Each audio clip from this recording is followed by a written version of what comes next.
All right, so let's just get to the latest abortion news. The Biden administration told emergency room doctors they must perform emergency abortions when necessary to save a pregnant woman's health, following last week's Supreme Court ruling that failed to settle a legal dispute over whether state abortion bans override a federal law requiring hospitals to provide stabilizing treatment. Which, I mean, that shouldn't even be a question. Of course, federal law supersedes state law. That has always been the thing. That is why states had to wait for something like Roe to be overturned before they could start being super, super hateful towards pregnant women. I mean, so yeah, obviously, everybody acknowledges that federal law supersedes state law, except in this case for some reason. In a letter being sent Tuesday to doctor and hospital associations, Health and Human Services Secretary Xavier Becerra and Centers for Medical and Medicaid Services Director Chiquita Brooks LaSure reminded hospitals of their legal duty to offer stabilizing treatment, which could include abortions. A copy of the letter was obtained by the Associated Press. No pregnant woman or her family should have to ever begin to worry that she could be denied the treatment she needs to stabilize her emergency medical condition in the emergency room, the letter said. It continued, and yet we have heard story after story describing the experiences of pregnant women presenting to hospital emergency departments with emergency medical conditions and being turned away because medical providers were uncertain about what treatment they were permitted to provide. CMS will also resume investigations into complaints against emergency rooms in Idaho after the Supreme Court ruled last week that hospitals there must be allowed to perform emergency abortions for now, despite the state's abortion ban. But enforcement in Texas, the country's most populous state with a strict 6-week abortion ban, will still be on hold because of a lower court ruling. The letter is the Biden administration's latest attempt to raise awareness about a 40-year-old federal law that requires almost all emergency rooms, any that receive Medicare dollars, to provide stabilizing treatment for patients in a medical emergency. When hospitals turn away patients or refuse to provide that care, they are subject to federal investigations, hefty fines, and loss of Medicare funding.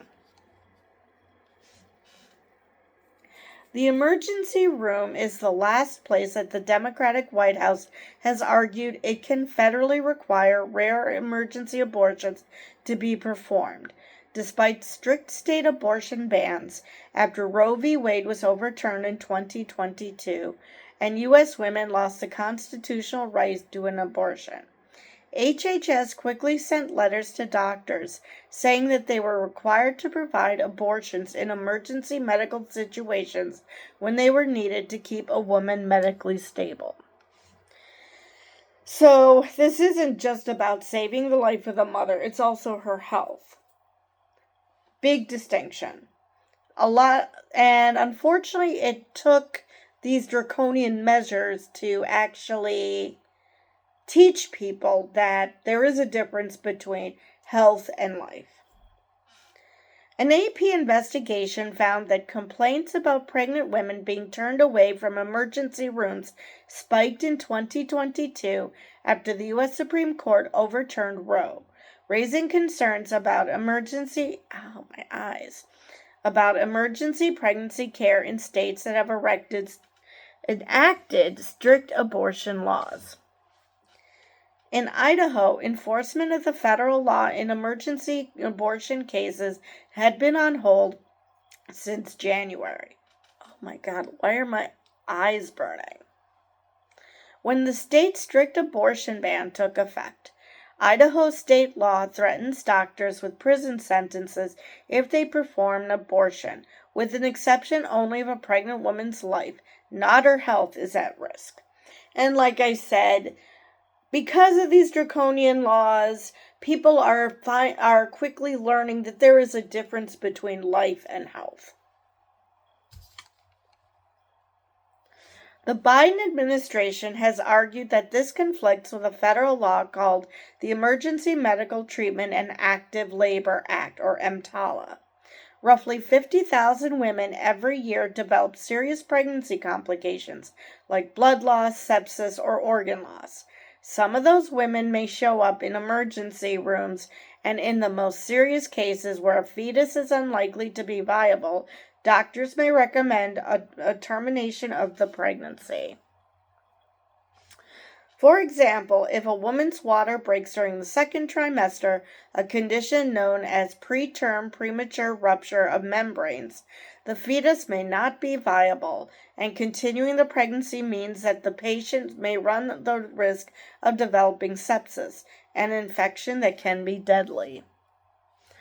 Texas is also suing the Biden administration over its guidance around the law.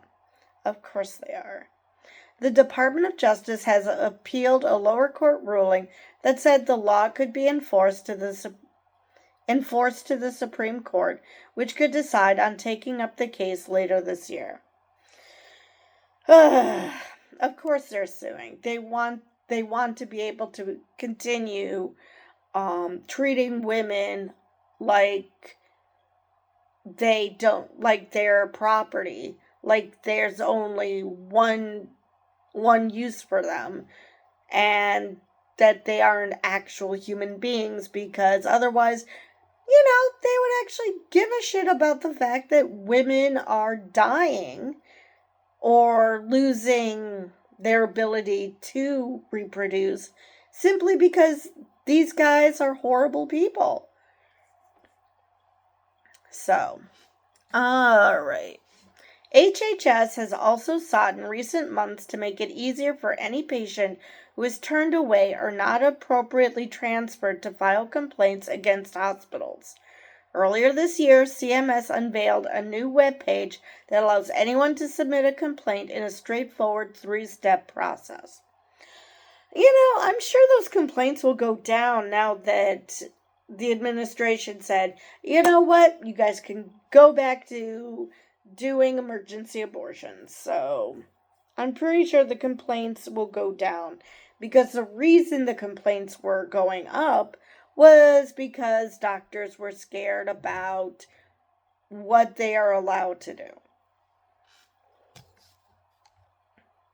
We will continue to build on our recent actions to educate the public about their rights to emergency medical care and to support efforts of hospitals and healthcare professionals to meet their obligations under EMTALA, the letter said.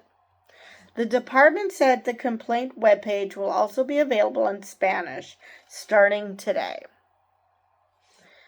Lupe Rodriguez, executive director of the National Latina Institute for Reproductive Justice, said her team has had conversations for a few months with the HHS secretary to encourage the office to make tools available in Spanish.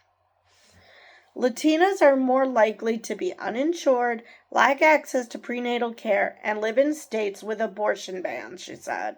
This is even more of a concern for Latinas with limited English language skills or who are in mixed immigration status families, she said.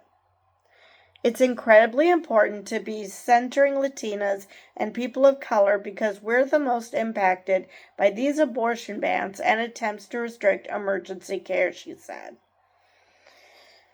All right, so that is the end of that article. And now that they've made the president immune, I'm sure you could actually even do more than this, but But, he's too much of a straight arrow to actually do something that could potentially actually be illegal, since he now has the power to do whatever the hell he wants. But for now, women can have their abortions as long as it's only emergency abortions. Obviously, women can't have abortions in any other circumstance in these states. Obviously, depends on what state you're in. And that's what's so messed up with this states' rights thing. Women shouldn't have less rights than other women simply because of what state they live in. That is just absurd. But I believe that is all I have for this video. And with that, I will see you guys in the next one.